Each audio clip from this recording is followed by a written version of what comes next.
Mexico ও কানাডার পণ্যে শুল্ক আরোপ 1 মাসের জন্য স্থগিত করেছেন যুক্তরাষ্ট্রের প্রেসিডেন্ট ডোনাল্ড ট্রাম্প।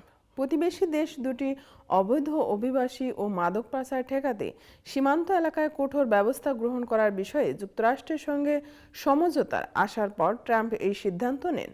কানাডা ও মেক্সিকো থেকে আমদানি করা পণ্যের 25% শুল্ক আরোপের বিষয়ে ট্রাম্পের ঘোষণার পর বিশ্বে স্টক মার্কেটে মন্দা দেখা দেয়। বৈশ্বিক বাণিজ্য যুদ্ধের সংখ্যা জাগে। শুল্ক কার্যকর হওয়ার কয়েক ঘন্টা আগে ট্রাম্পের সঙ্গে ফোন আলাপ করেন কানাডার প্রধানমন্ত্রী জাস্টিন ট্রুডো ও মেক্সিকোর প্রেসিডেন্ট ক্লাউদিয়া শেনবাউম। এই ফোন আলাপের পর শুল্ক আরোপ স্থগিতের বিষয়ে তাদের মধ্যে সমঝোতা হয়। ট্রাম্প বলেছেন, শেনবাউমের সঙ্গে খুবই গুরুত্বপূর্ণ আলোচনা হয়েছে। তিনি মেক্সিকোতে শুল্ক আরোপ স্থগিত করেছেন। যুক্তরাষ্ট্র ও মেক্সিকো সীমান্তে 10,000 সেনা পাঠাতে রাজি হয়েছেন শেনবাউম।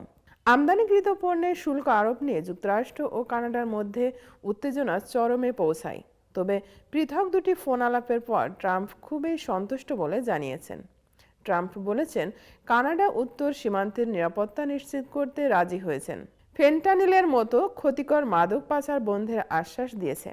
শুল্ক আরোপ নিয়ে চূড়ান্ত চুক্তিতে পৌঁছাতে দুই দেশের সঙ্গে আলোচনা চলবে বলে জানিয়েছেন ট্রাম্প। কানাডার প্রধানমন্ত্রী জাস্টিন ট্রুডো বলেছেন, ট্রাম্পের সঙ্গে ভালো আলোচনার পর কানাডার উত্তর সীমান্তে নিরাপত্তা নিশ্চিত করতে প্রায় 10,000 সেনা মোতায়েন করবে। মাদক পাচারকারীদের সন্ত্রাসীর তালিকায় অন্তর্ভুক্ত করবে বলেও জানান ট্রুডো। ফেন্টালিনের পাচার রোধে একজন ফেন্টালিন জার নিয়োগ করা হবে। অর্থ পাচারও বন্ধ করা হবে। চীনের পণ্যেও বর্তমান হারের অতিরিক্ত 10% শুল্ক আরোপের ঘোষণা দিয়েছেন ট্রাম্প। মার্কিন প্রেসিডেন্ট বলেছেন, এ নিয়ে ওয়াশিংটন ও বেইজিংয়ের মতো শেষ মুহূর্তের আলোচনা আগামী 24 ঘন্টার মধ্যে হতে পারে।